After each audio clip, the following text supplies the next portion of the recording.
Setahu saya ya, kalau kita dibaptis itu bukan cuma dalam nama Yesus, tapi dibaptis atas nama Bapa, Putra, dan Roh Kudus. Bukan cuma nama.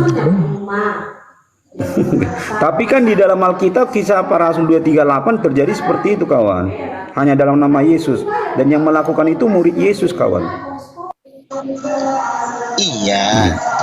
Kita itu kan kalau dibaptiskan dari zaman dulu mah memang harus ada dalam nama Allah, Bapa, Putra, dan Roh Kudus, dan tidak ada Itulah ajaran pendeta-pendeta kawan. Bukan ajaran Yesus itu ajaran pendeta. Dan saya sudah sangkali baptisan atas nama Allah itu di Bata Begu itu semua. Saya hanya mau dibaptis dalam nama Yesus, ya. Makasih. Saya sudah sangkalin itu. Nggak benar itu. Yang diajarkan pendeta kepada saya itu nggak benar. Terpujilah Tuhan Yesus, dia mengkoreksi saya. Berarti Tritunggal enggak ya? Salah ya? Memang salah. Dari iblis itu Tritunggal. Dan yang melakukan Tritunggal adalah penyembah iblis. Jadi pendeta tahu dari mana bang? Pendeta tahu dari mana bang? Bentar kak. Ini yang bertanya Tritunggal. Emang kamu tahu Tritunggal itu siapa yang membuat? Siapa yang mencetuskan teori Tritunggal? Aku tanya dulu kau.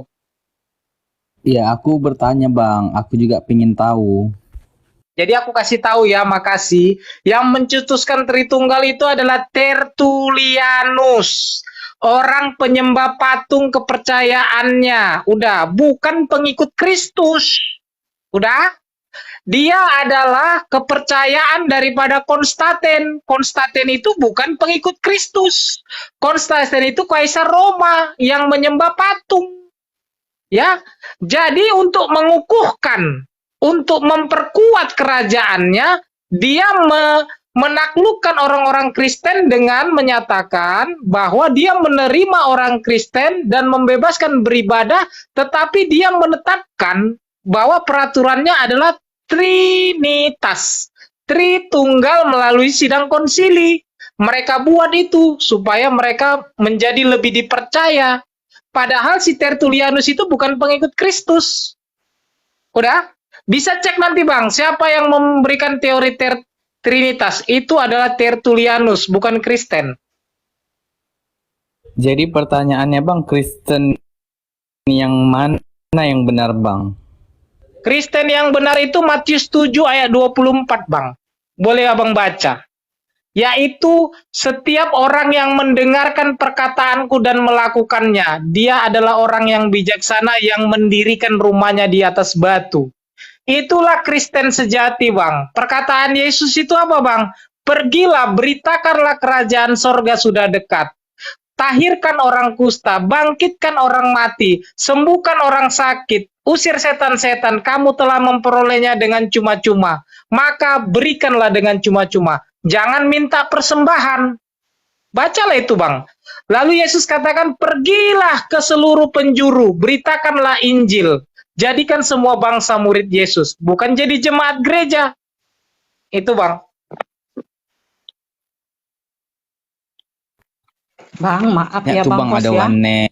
Kalau abang bilang itu Tritunggal itu apa? Ada Tritunggal. Coba, bang. Nah, jadi yang Coba, mana yang bang. benar Kristen ini bang? Coba Soalnya bang, yang kita baca. mau pelajari itu kan Kristen yang bagaimana gitu. Yang benar ini yang fokus Tuhannya yang mana gitu. Bang, dari perjanjian lama itu Tritunggal itu sudah kelihatan itu bang dari penciptaan itu bang. Di Kejadian 1 ayat 26. Allah telah berfirman, baiklah kami, garis bawahi ya bang, kami. Berarti kalau kami itu menyatakan bukan satu kami. atau tiga atau lebih dari bukan satu kami. itu bang. Jadi baca di dulu Kejadian 11 ayat 5 sampai 7. Coba abang baca dulu. Baca dulu Lalu Alkitab turunlah yang jelas, Tuhan, nggak ada turun kata ke kota. kami di situ. Di ayat 7-nya, baiklah kita itu jamak ya bang ya, kita itu lebih dari satu bang. Jadi memang di dalam Alkitab perjanjian lama pun itu Allah Tritunggal itu sudah dilihat dan sudah nyata itu bang. Jadi Oke, jangan katakan udah selesai pertanyaanmu. Pertanyaanmu udah selesai. Sekarang yang aku tanya samamu bukan masalah Bukan masalah perkataannya, tapi tulisan kata TRI, terus TUNGAGAL, tunggal. Ada nggak di Alkitab Tritunggal? Ada nggak?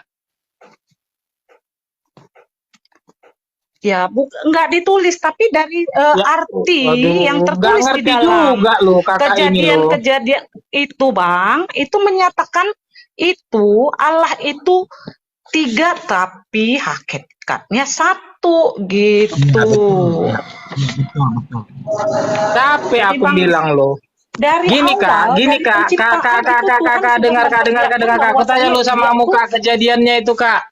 Yang pertama begini, mana duluan diciptakan, malaikat atau manusia kak? ya malaikat bersama-sama dengan Tuhan di dalam kerajaan surga, maka setelah itu Oke, Tuhan tunggu dulu kak, jangan menciptakan protes bersama-sama dulu, jangan panjang-panjang menciptakan kali. dunia. Semua pun tahu. Aduh, kok malah pergi. Jadi, malaikat adalah yang diciptakan lebih dulu daripada manusia. Saya tanya dulu, teman-teman, kalau misalkan ada sebuah forum rapat, ya, presiden rapat dengan para menteri, apakah presiden akan berkata, baiklah rapat ini akan saya segera mulai? Ada nggak seperti itu presiden bahasanya? Itu kan beda dengan keilahian Tuhan dengan Makanya saya bilang tadi, dengar dulu. Baiklah rapat ini kita mulai, katanya. Itu pasti selalu dikatakannya. Baiklah kita.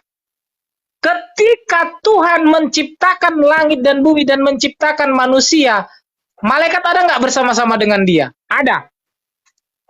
Lalu apa katanya? Baiklah kita menjadikan manusia yang serupa dan segambar dengan kita. Kenapa? Serupa dengan Tuhan, serupa dengan malaikat. Malaikat itu melayani enggak? Melayani. Kita manusia melayani enggak? Melayani. Bang, apa bedanya malaikat sama Roh Kudus, Bang? Roh Kudus itu adalah hakikat daripada Yang Maha Pencipta. Dia adalah roh yang kudus. Malaikat itu adalah ciptaan. Udah? Tapi sama-sama nggak kelihatan kan? Jadi di alam roh itu ya sama-sama manusia tidak bisa melihatnya karena manusia ada di alam fisik. Bahkan malaikat pun ada yang tidak bisa melihat Tuhan. Kenapa? Karena ada khusus malaikat yang bisa melihat wajah Tuhan. Itu dikatakan Tuhan Yesus. Jadi bukan sembarang-sembarang malaikat itu juga bisa melihat Tuhan. Malaikat itu apa, Bang? Gunanya? Fungsi malaikat?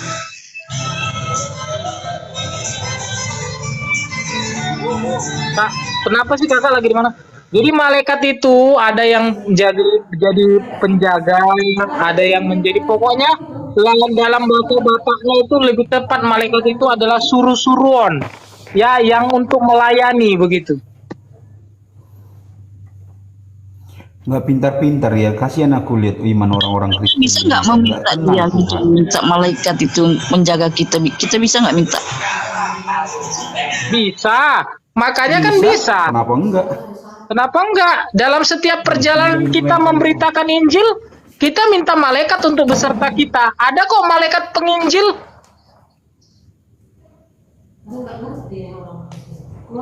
Teman sekerja Coba kita kamu baca apa? dulu. Nah, Abang. Caranya gimana, Bang? Coba kamu Minta malaikat. coba kamu baca dulu Matius 18 ayat 10. Coba dulu host, Matius 18 ayat 10. Bisa. Kita, Bang, gimana? Oke, Bang. Saya baca, Bang. Ingatlah jangan menganggap rendah seorang dari anak-anak kecil ini karena aku berkata kepadamu ada malaikat mereka di sorga yang selalu memandang wajah Bapakku yang di sorga. Ada malaikat dan juga di Ibrani 13 ayat 8, Ibrani 1 dikatakan ada malaikat. Sebentar saya baca ya. Jadi ada malaikat. Kalau Anda tidak mempergunakan fasilitas untuk memberitakan Injil dengan malaikat, dengan hikmat, rugilah Anda. Ya, kasihan Anda. Jadi kamu bertanya tadi bagaimana caranya? Caranya adalah kamu harus itu bergaul karib dengan Tuhan, dibaptis dengan Roh Kudus, baru Anda dimeteraikan dengan Roh Kudus, baru Anda dikasih malaikatnya Tuhan Yesus. Kenapa? Kenapa Anda dikasih malaikat Tuhan Yesus? Karena Anda sudah berstatus anak raja. Jadi ciri-ciri dia itu anak raja itu bisa dari sana, saudara. Ya, karena Anda anak raja, sedangkan presiden anaknya aja dikawal oleh pas pampres. Yang presiden siapa, bapaknya kok? Gitu. Jadi Jangankan anaknya kalau bang, Anda tidak- cucunya aja dikawal bang. Nah, tuh, biar Anda paham. Jadi paradigmanya surga itu juga itu yang ada di bumi ini dari surga itu, kawan. Banyak orang Kristen tidak paham. Kita meminta ke si malaikat ini, sementara kita nggak perlu Alkitab. Kenapa? Malaikat nggak baca Alkitab, kawan. Kau mau suruh malaikat baca Alkitab? Kau gaskan terus kesalahan sesatmu itu. Sementara gini bang, sementara kita nggak baca Alkitab. Bukan baca Alkitab ukuran kita kepada Tuhan Kristus, tetapi Fungsi malaikat itu apa, Kak Host? ah, Fungsi malaikat itu untuk apa? Dengarlah, dengar. Saya mau baca dulu Ibrani 1 ayat 5 ya. Kepada siapakah di antara Kita malaikat-malaikat? pusing bang Cingkong. Kepada siapakah di antara malaikat-malaikat itu pernah ia katakan, anakku engkau telah kuperanakan. Kalau pada saya hari bilang ini, dan malaikat itu fiktif, gimana, Bang? ya itu kan hakmu lah. Mungkin kamu Alkitabnya kitab Ureda kali, kitab Al-Quran kali. Ya sudah, turunkan aja nih host, ini nggak mau diskusi nih host. Kita yang mau diskusi host. Bawa data. Ngapain dengar orang seperti dia? Saya mau baca dulu nih ya. Aku akan menjadi bapaknya dan ia menjadi anakku. Nah itulah, biar Anda paham. Anak Tuhan itu disebut juga malaikat. Jadi kita ini juga dikawal oleh malaikat, dan saya pernah merasakan itu, pengawalan malaikat sampai sekarang. Malaikat kudusnya Tuhan Yesus. Tahu dari mana dikawal malaikat? Tahu dari mana bang? Tadi ayatnya sudah saya kasih tahu kepada Anda, tapi ketika saya masih kecil, ya biar kamu tahu ya, saya itu sudah mengusir setan, dan setan itu pergi. Saya belum melayani Tuhan waktu itu, tetapi saya sudah mengusir setan, dan saya itu hanya meninggikan nama Yesus Kristus. Kalau Anda tidak meninggikan nama Yesus Kristus, Anda tidak akan dikawal oleh malaikat kudus Tuhan, karena Anda tidak mau menyembah satu nama Tuhan, yaitu Yesus Kristus. Ya, terima kasih. Masalah baptis itu ada pendekar-pendekar itu bilang naposoni debata doau, katanya udi di maho di begasan gorni debata ama anak doton di perbadia, itu ilham dari iblis itu. Ini juga kiri tunggal katanya. Kalau saya kan misalnya nama saya Dewa Bulan, rohku kan namaku kan rohku, perkataanku kan rohku, saya dengan rohku kan adalah satu, seperti itu. Jadi bukan tiga, bukan Tritunggal, Esa. Ini nama saya Esa dengan saya, seperti itu. Ini kok ada Tritunggal, ada lagi Hudi di naposoni dewa tahu, Hudi di maho di bakasan korin dewa ama anak doton perbadia, tidak disebutkan nama Yesus. Itu ilham dari iblis. Begitu saudaraku. Mantap, makasih Bapak Dewi. Oke. Dari tadi kayak ngomong, mantap. Tuh udah kalian dengar kan? Pendekar-pendekar itu katanya nama lain daripada pendeta-pendeta itu sesat itu. Bawa Tritunggal lah, bawa Allah lah, debata lah.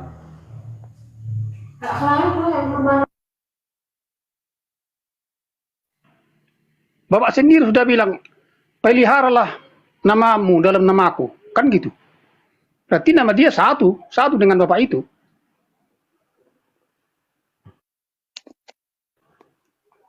Lanjut bro, lanjut. Apalagi apa bang? Apa bang?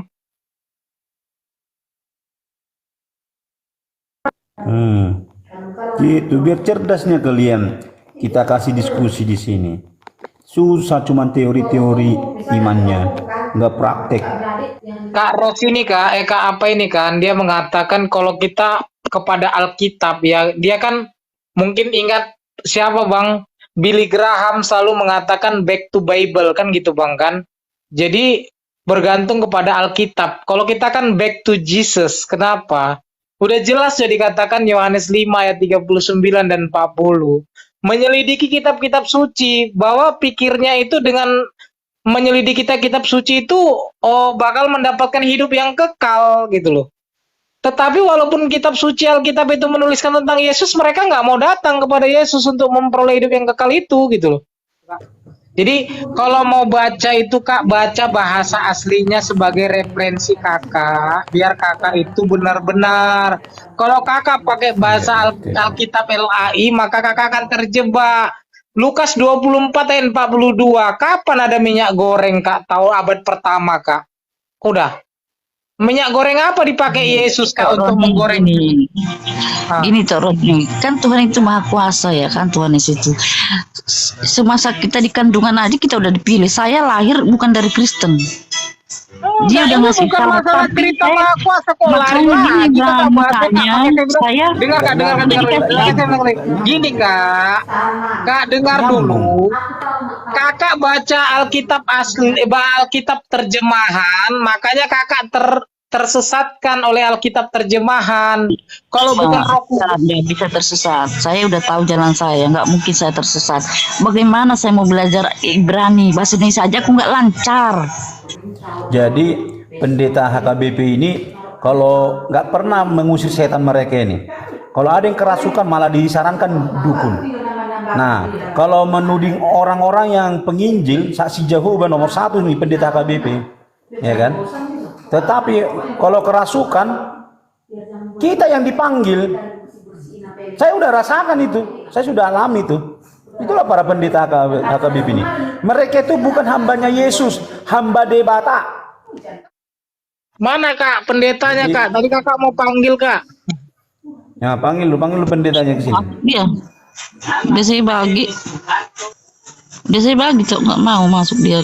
Kalau dia orangnya ini. Biar itu Ros tahu ya, tidak ada yang berani pendeta masuk ke sini. Mereka akan dicerdaskan nanti. Mereka tidak akan menjadi penyembah berhala. Jangan gitulah itu, jangan gitu. Kok jangan gitu, kita berbicara maksudnya kita jangan meninggikan diri kita sendiri ya enggak. Yang bisa kita tinggikan hanya Tuhan Yesus. Saya tidak diri kita jangan kita tinggikan diri kita. Bukan meninggikan diri sendiri. Orang berbicara fakta, kayak mana si Ros ini nggak bisa berbicara fakta. Bukan meninggikan diri itu. Kami sedang menyatakan bahwa pendeta itu ajarannya apa gitu loh. Nggak seperti yang Yesus ajarkan. Nggak ngerti kamu ini. Kamu jangan juga terlalu mendewakan pendeta, memberhalakan. Iyalah, kan ada saya tadi udah saya bilang sama itu Romi, itu firman yang saya pegang itu walaupun perjanjian lama ya, Yeremia 17, terkutuklah manusia yang mengandalkan manusia. Kayak saya nggak mau mengandalkan manusia. Iya, saya pasti iri, pasti benci saya di hati saya kalau saya lihat manusia. Yang saya lihat ajaran yang benar, praktek yang benar Kak Ros. Saya tidak mengandalkan manusia, makanya saya tidak pergi ke gereja. Saya tidak mau mengandalkan pendeta. Ya, makanya bang, jangan mengandalkan manusia. Jadi kita ikut kayak mereka gitu loh. Jadi kita kapan kebahagiaannya sorga itu? Kita kan sorga sorga itu di hati kita ya enggak? Yesus. Saya ikut Yesus. Iya. Makanya saya untuk tidak memberhalakan pendeta, saya tidak ke gereja. Mengerti? Ya itu tergantung abang lah itu. Kalau saya mah, saya kan mau ke gereja itu bukan mau ketemu pendeta, Pak, ya mau ketemu Tuhan. Saya di sana bersama-sama sama teman-teman. Wah, ketemu Tuhan. Ya kan? Ketemu Tuhan binasa loh, ketemu Tuhan. Iyalah, kalau di sana kita nggak ketemu Tuhan, kita bang, kalau kita memuji-muji Dia, emang itu kan ibadah yang sejati, memuji Dia, menyembah Dia. Mana ayatnya itu? Coba tunjukkan lu, Ros. Lah, dia nggak tahu di mana ayatnya. Pokoknya itulah yang kita lakukan, memuji Dia. Itulah yang kita lakukan. Enggak. Kamu dengar, kalau yang mau diskusi baik, saya ngomong kamu diam dulu ya. Ya, saya tunjukkan ibadah yang sejati, ya. Kamu baru buka nanti di rumah atau apa, di Yakobus 1 ayat yang ke-27, ya. Apa isinya, Bang?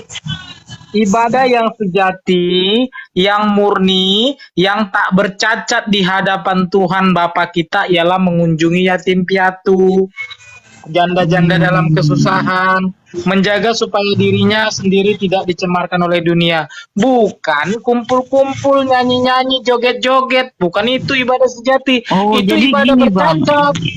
Itulah udah menghakimi, Bang. Kalau mengunjungi anak yatim, itu anak yatim dari mana? Perbuatan maknya kan haram, bikinlah ke yayasan. Masa itu ibadah, Bang?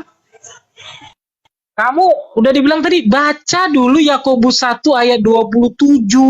Ibadah yang murni dan yang tak bercacat di hadapan Tuhan Bapa kita ialah mengunjungi yatim piatu. Kamu pergi ke yatim piatu sana, beritakan Injil Kerajaan Sorga. Kayak mana sih? Itu nggak terpaksa ya kan? Nggak terpaksa kan? Itu Kamu dari tadi hati. kan aku bingungnya, kamu kan bertanya tadi ibadah yang sejati, yang murni. Kutanya ayatnya sama kamu nggak bisa jawab. Kutunjukkan ayatnya, kamu malah melawan. Mas tanya kamu. Gimana sih si Ros ini? Katanya nggak perlu Alkitab. Sekarang udah. ibadah sejati mengasihi janda-janda. Nggak penting mengasihi Tuhan. Apa sih ini? Nggak jelas ini si Ros ini. Oke. Ros, kamu jangan pakai dalil. Nah, kamu tahu tentang mengasihi Tuhan, kau bilang kan? Saya tunjukkan ayatnya bagaimana caranya mengasihi Yesus Tuhan. perintahkan ya kan, perintah sama ajaran beda ya Bang. Tadi saya bilang ya, perintahnya kasihlah Allah Tuhanmu. Kalau kita mau mengasihi sesama, kasih dulu sama Allah juga. Maksudnya kasih itu dengan apa? Ibadah. Jangan Allah itu iblis. Allah itu iblis. Saya kasih tahu bagaimana caranya mengasihi Tuhan. Saya kasih tahu samamu ya. Baiklah. Matius 25, jangan bantah dulu. Jangan nyerocos saja. Kebiasaan kau nyerocos berarti. Nggak Matius usah 25. dulu bawa Alkitab, sehari-hari aja dulu. Nggak usah bawa dulu. Aduh. Dan raja itu akan berkata kepada mereka yang di sebelah kanannya, aduh, kamu mau tertib enggak? Kebiasaan nampak kali kau lahir pernah sakit hati. Kau pernah sakit hati ya, luka batin ya dari kandungan ya. Kenapa emang? Dari makanya kalian dari caramu berbicara kami tahu kau pernah luka batin, dan luka batin itu nggak kau selesaikan di hadapan Tuhan Yesus. Udah, makanya Ros ya, saya tahu tuh. begitu. Nah, kamu mau tahu tadi kan, mau bertanya kan, jadi kamu diam dulu.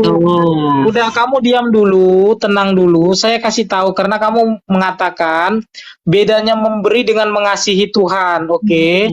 Jadi mengguri orang. Nah, jadi saya kasih tahu ini ayatnya ya. Kalian belum tahu patut ayatnya jadi ya. guru, Maka janganlah diam menggurui dulu. orang. Gimana lah? Kayak gini, Bang. Makanya tenang dulu, tenangkan dulu hatimu. Cuklah manusia yang mengandalkan Turunkan aja dia itu. Orang kali mulutnya. Makanya ribut kali mulutnya, nggak bisa tertib. Dari tadi kita tungguin dia nyerocosnya apa itu, nggak ada pendidikan aturan dari dia itu. Iya Bang, apa Bang, dia memang lahir dari luka batin itu Bang. Apa saya tidak belum beres ya, wajar Bang, karena tidak mau mendengar. Dia berkata tadi ibadah yang sejati katanya. Mana ayatnya aku bilang? Nggak tahu dia ayatnya. Kutunjukkan ayatnya. Masa mengunjungi yatim piatu katanya itu ibadah yang sejati, malah ditanya pula lagi. Nggak boleh pakai Alkitab dong katanya. Astaga. Ada lari-larinya. Kasihan kita. Dia tuh sok-sok kenal Tuhan padahal enggak, ya kan? Ayo guys, teman-teman kita diskusi, jangan kayak yang tadi nih diskusinya nyerocos aja. Nggak cerdas dia.